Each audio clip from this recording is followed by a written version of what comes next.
Сайн бацгаана уу? За Солонгост 10,000 төгрөгөнд юу худалдаа авах боломжтой вэ гэсэн цуврал бичлэгнийхаа 3 дахийг нь жимсний захаас ихээр шийдлээ. Энэ удаа гэртээ жимс авах шаардлагатай байсан болохоор заавал 10,000 төгрөгөнд гэхгүйгээр авах жимснүүдээ аваад нийт хэдэн төгрөг болж байгааг нь харуулъя гэж бодлоо. Солонгост яг жимсний ийм жижиг захуудаар нь жимс нь арай хямд, тэгээд дээр нь арай илүү сонголттой шин байдаг юм шиг санагддаг. Миний энэ авж байгаа жимснүүд ихэнх нь 500 г-аар савлгаатай байдаг. Тэгээ нийт 33,500 вон болсон.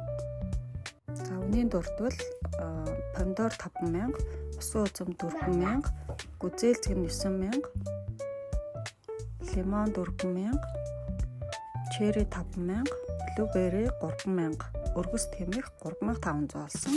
Монголд байхдаа нэг том сүлжээ дэлгүүрээс яг энэ давсан шигээ усан үзмийг Солонгос усан үзэм гэдэг тухайд үнийг анзаарахгүй авсан. Тэгээ гэртээ очиод үзтэл үнэн 60 мянган төгрөгөөр авсан байсан.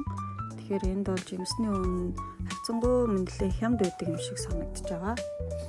За дараагийнхаа бичлэгээр илүү сонирхолтой зүйлүүдийг харуулах болно. Үзхийг хүсвэл пэйжийг минь дагаарай.